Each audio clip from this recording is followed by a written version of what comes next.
बेले बेले समय आमको आनी एमिति मोड़े ठिया करई दिए ना आग को पाद बढ़ार साहस थाए ना पछक फेरिबार उपाय। ए कहानी डाक्तर सूरजंकर नुह आम समस्तंकर। कहानीटी पूरा दमदार आरंभर शेष जाए शुणु भारी इंटरेस्टिंग कहानी। तेबे चलतु डेरी नकरी आजिर कहानी आड़क बढ़िबा। कहानी आग को बढ़िबा आगु आपन को छोटिया अनुरोध, जदि चैनल प्रथम थर पर आसी आम वीडियो को फास्ट टाइम देखुंट निश्चित भाव लाइक शेयर आ कमेंट करदेवे। भुवनेश्वर सबुठ बड़ बेसरकारी हॉस्पिटल डाक्तर नियुक्ति विज्ञापन दि जाइथिला। डाक्तर सूरज इंटरव्यू फॉर्म पकेले। भुवनेश्वर जड़े भल सर्जन भाव में सूरजंकर 5 वर्षर अभिज्ञता थिला। 7 दिन पर थिला इंटरव्यू। सेथिपाई से निजको प्रस्तुत करुथिले कारण एते बड़ डाक्तरखाना आ दरमा भी ढेर अधिका थिला।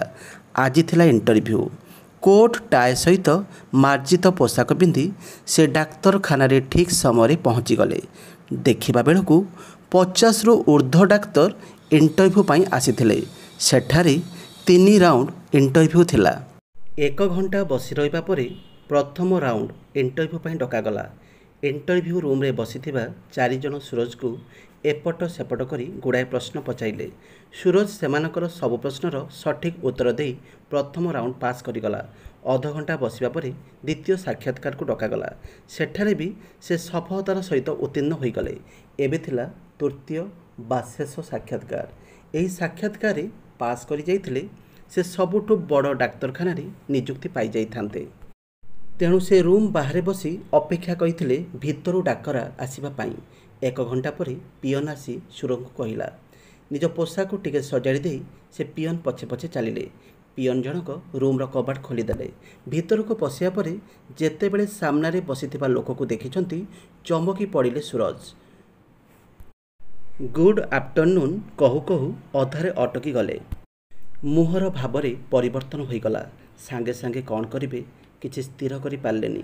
जेमिति हस खुशी चेहरा नहीं भितर को पशिदेले सेमिति चिंताजनक भाव नहीं सेठारु पळै आसिले। भितरु जेते भी डाकरा आसिला आउ शुणिलेनी। एक मुहा होई गाड़ी रे बसिबा परे सीधा घर को पळै आसिले।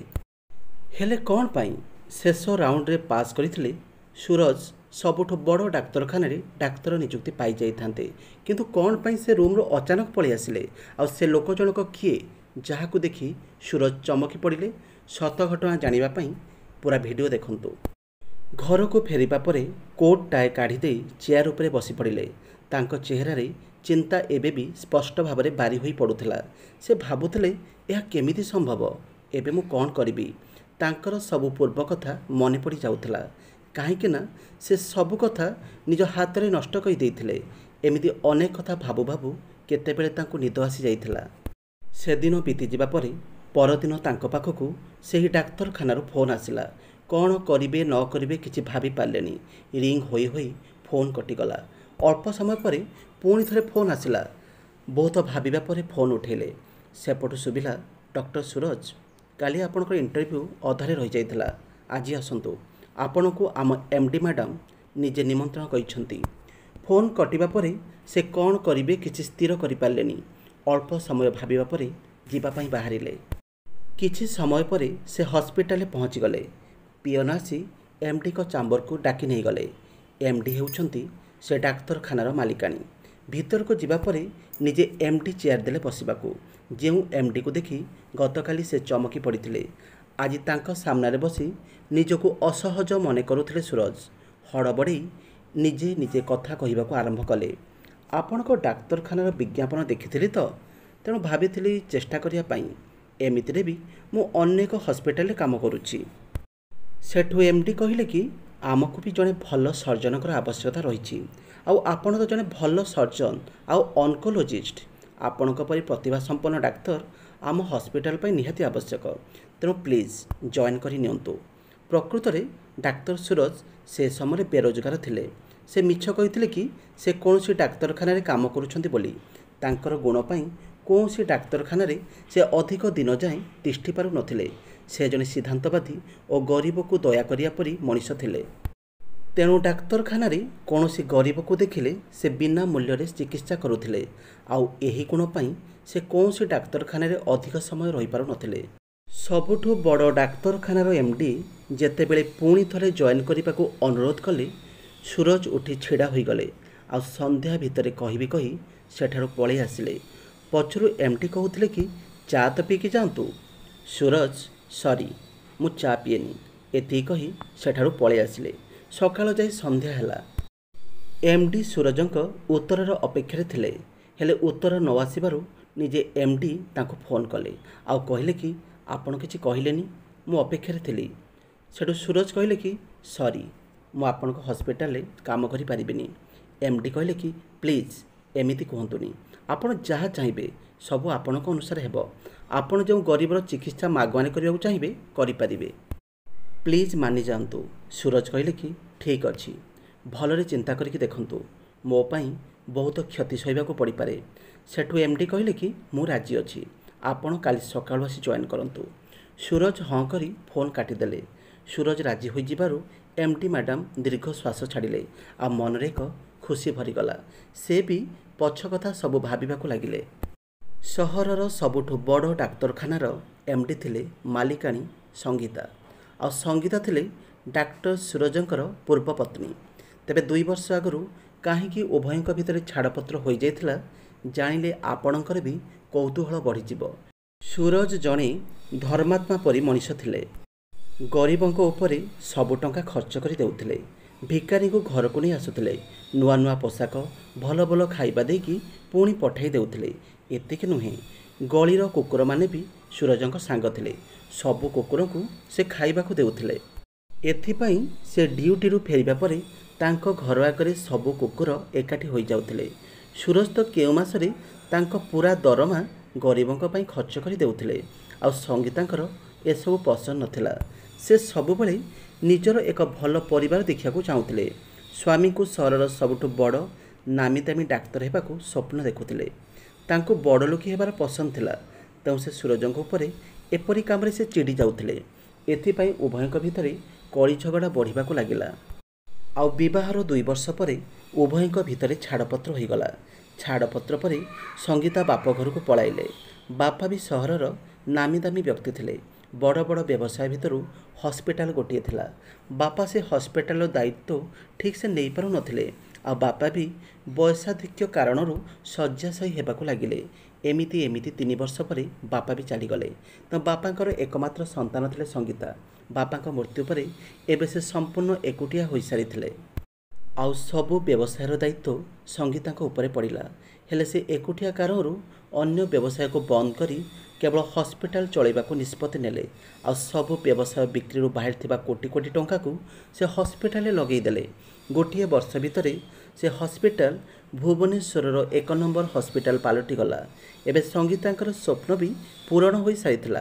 आ पाखरे टंकार अभाव नथिला किंतु जीवन में शांति नथिला।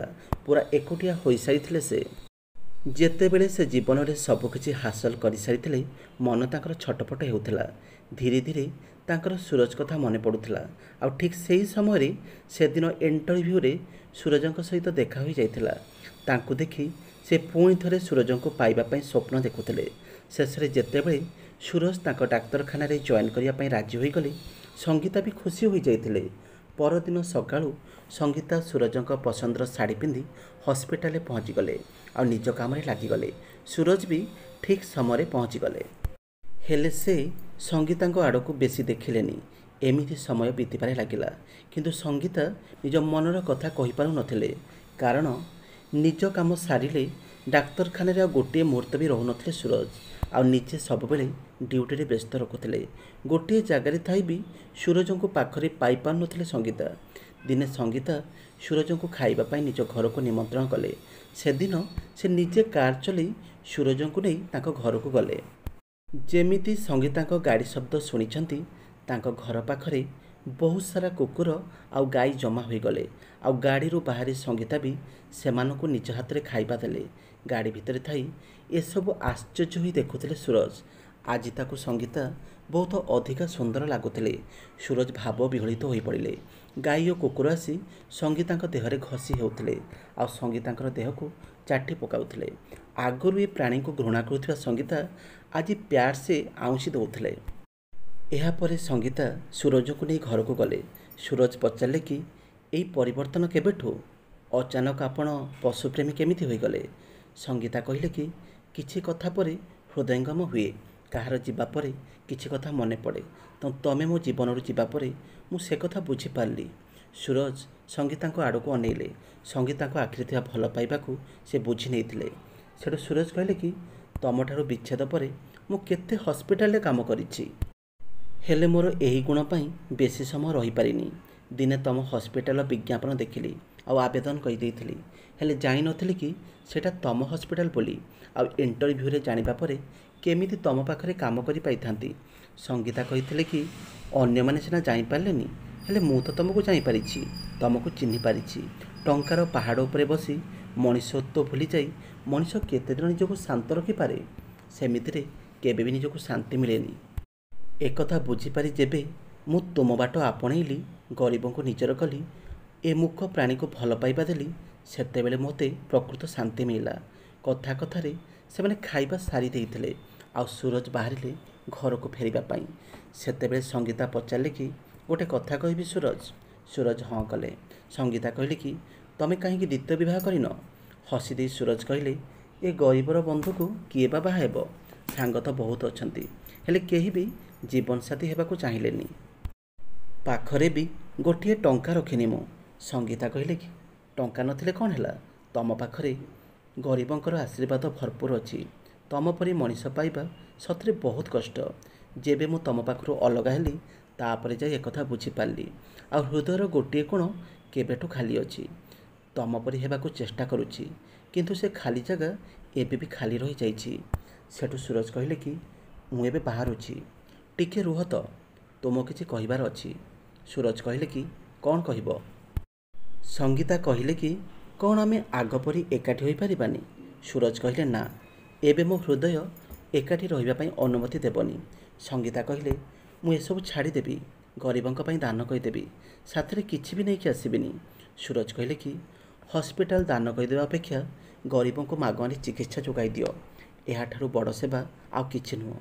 ସଙ୍ଗୀତା କହିଲେ ତମେ ଯାହା ବି କହିବ ମୁଁ ରାଜି ଅଛି, ବାସ୍ ମୋ ପାଖକୁ ଫେରିଆସ, ମୋର କେବଳ ତମେ ଦରକାର।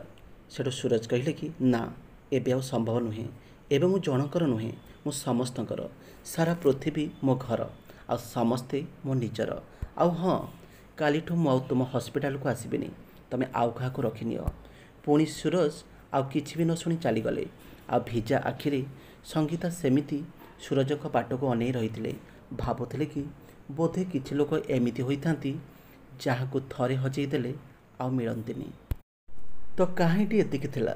କେମିତି ଲାଗିଲା ନିଶ୍ଚିତ କମେଣ୍ଟ ବକ୍ସରେ ଜଣାଇବେ। ଏହିପରି ଆହୁରି ସୁନ୍ଦର ସୁନ୍ଦର କାହାଣୀ ଶୁଣିବା ପାଇଁ ଆମ ଚ୍ୟାନେଲ ସହିତ ଯୋଡ଼ି ରୁହନ୍ତୁ, ସବସ୍କ୍ରାଇବ୍ କରନ୍ତୁ।